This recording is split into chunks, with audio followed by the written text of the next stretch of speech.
Alright people, don't forget to subscribe and hit the bell notification. That way you'll know when I upload the next video and you'll be supporting my channel. Follow me on Twitter. Every time I upload a new video, I'll be tweeting.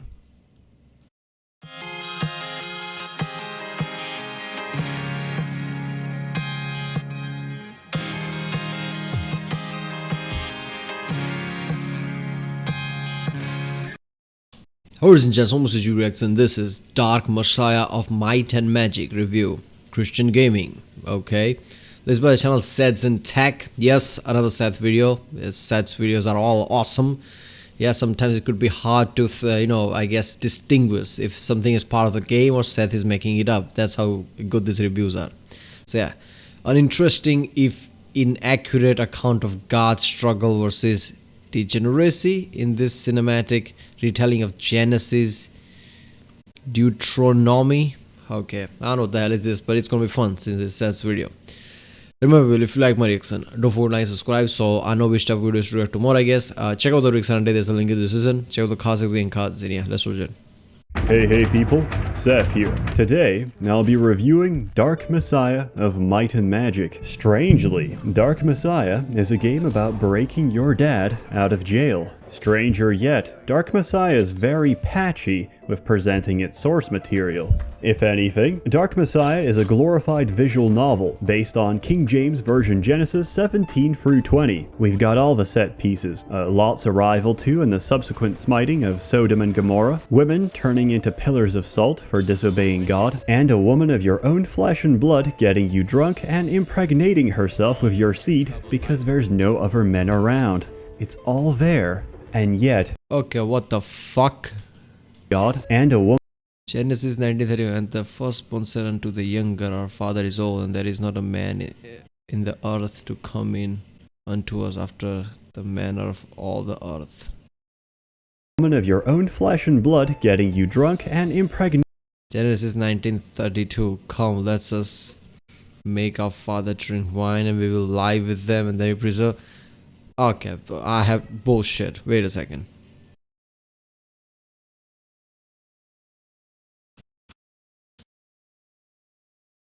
Now what the fuck? This is real? Genesis 19:32. This is real. I thought this is just, I guess Seth is making this shit up.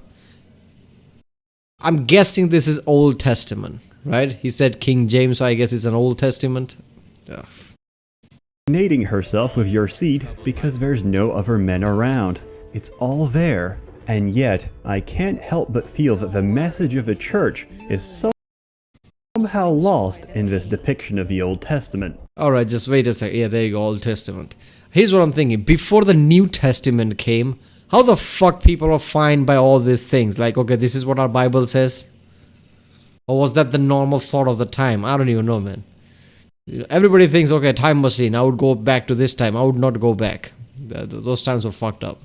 For a start, the Pharaoh of Egypt was not a necromancer. Yes, it's entirely possible that there were trained combat gimps employed by his forces against the tribes of Judea, but it is highly unlikely that all the prominent scholars would simply leave out his ability to summon bone dragons and animate the dead.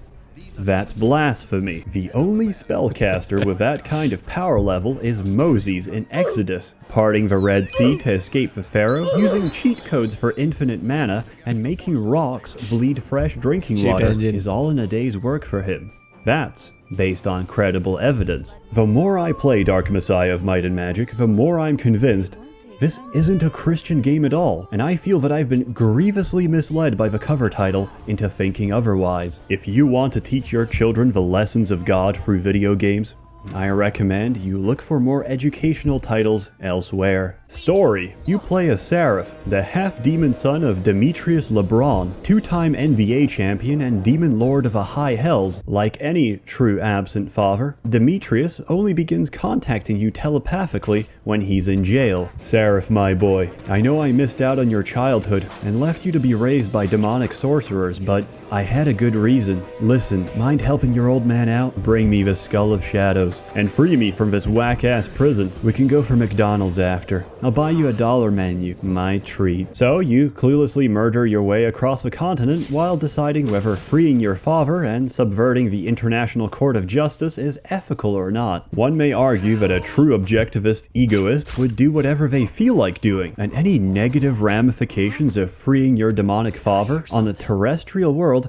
are simply moral spooks. Morality itself is a spook. Conscience is a spook. Or you can take the utilitarian. There are ridiculous amount of people who plays open world RPG games with that kind of mentality. Right? Some of the people are really known. I'm like, how do you... I mean, I understand this is just fun game, but if you play every single game like that, that just shows that your thinking is like that. How does that even... Come on, man. Approach and decide that the lives of millions of unwashed peasants who probably dabble in incestuous unions and child abuse are worth more than your own personal happiness as a son being united with his single father who made some mistakes and lost custody of his only child due to the entrenched pro-feminist lobby of the Ashan courts. Decision-making in Dark Messiah involves making the difficult choice between a literal semen demon who will protect, swallow, and adore you forever, and acts only in your own best interests to overthrow your father and put you on the throne of hell, or a shrill-voiced, shrieking, roasty hag with a Germanic fridge frame body and problematic haircut who wants you to do every... They're having a moment there, lying there, and he's just giving his performance of his life, and this guy just shooting arrow in his neck, like, man, wait a second, I'm talking here.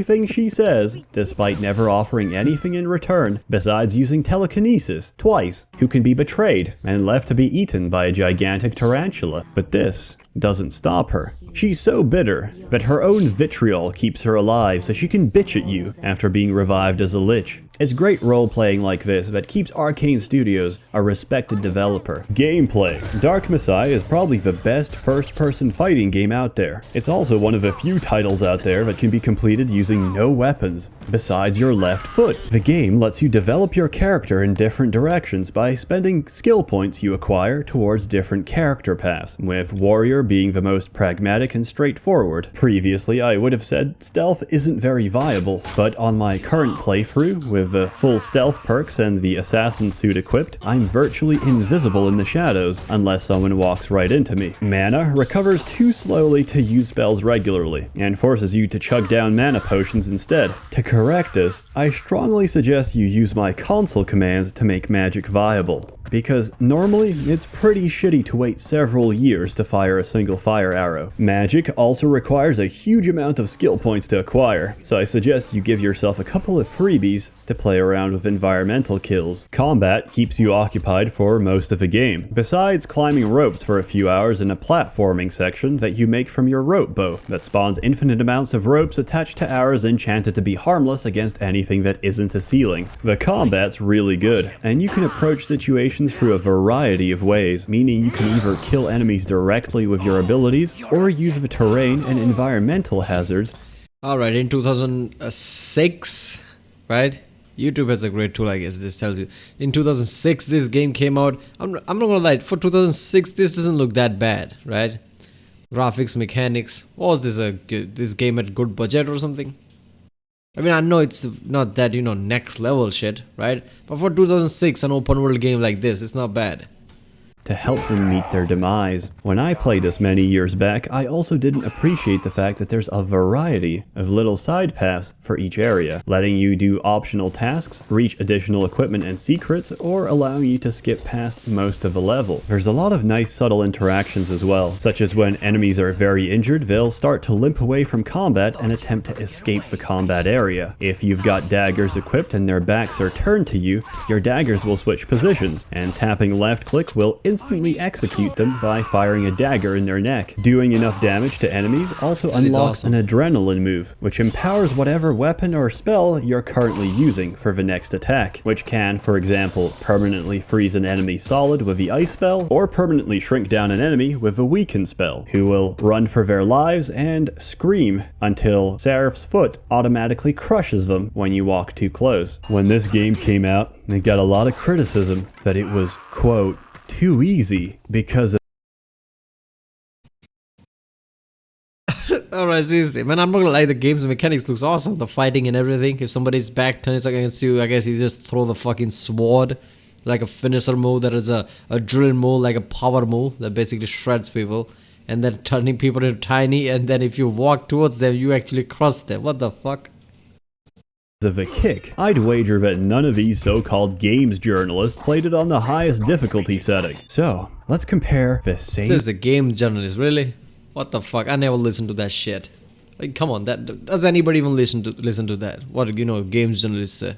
level on all three difficulties. Easy, as expected, not too much to deal with. Medium, manageable, but not unbearable. And here's the same level on insane mode, Dante Must Die difficulty. Good luck surviving this shit, you goddamn casual. Criticisms. There are legitimate problems with this game. It's still unstable as shit, or at least the current Steam copy is. Get used to reloading saves because Source Engine died on the loading screen, and never told you because you're in full screen mode and the error message only appears on a desktop. If you would describe vanilla Skyrim as prone to crashing, then you can describe Dark Messiah as a 20-car crossroad pileup with no survivors.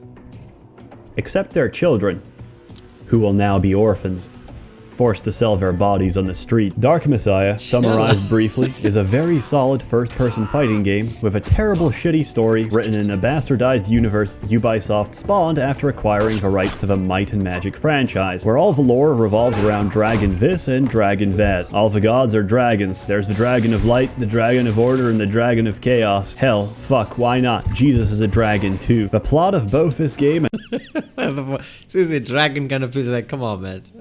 Anytime somebody uses a dragon as a news, I mean, I get it. If something like Dragon Age or something uses the dragons in them, like, okay, sure, it's in the name. There has been what, for 3-4 games now. All right, fine. Any new games kind of uses dragon in them as some storyline drivers, it's like, man, come on, it's getting old. And all the Heroes of Might and Magic games after 5 is like DeviantArt meets porn script writing school. But just this once, the end product is a diamond in the rough, which justifies it all. In many ways, Dark Messiah is like Super Mario, except instead of crushing wildlife with your titanic weight, you kick them into serrated spikes. As always, more content to come. A warm thanks to the many members of the Merchants Guild. What is Merchant's Guild? Every time it says Merchant's Guild, what is a Merchant's Guild? Is that some kind of a joke he's making that I don't realize it? Alright, first of all, Dark Messiah. Holy shit, right? First of all, those Genesis things that, he wrote. I was damn sure that no way those are real. That's why I googled it. But apparently those things are real. Old Testament. I mean, what the fuck? The things like that, it is written there. Why is the specific, like, you have to get your father drunk? Why is that there? I mean, who wrote that? Man? This is just heavy. I thought this is definitely Seth's invention. No way this is real, but it was real. Damn. Alright, well, there was Dark Messiah of my. At least the title says Dark Messiah, right? So people, all the Christians who wanna buy their children Christian games would at least see that Dark Messiah might not be the game I want. So yeah, there was Dark Messiah Might and Magic review, Christian gaming. I like how he just put that in title. My channel ssethtzeentach. If you like my Rickson, don't forget to subscribe. Check out the Rickson, there's a link in the description. Check out the cards, and yeah, I'll see you next time.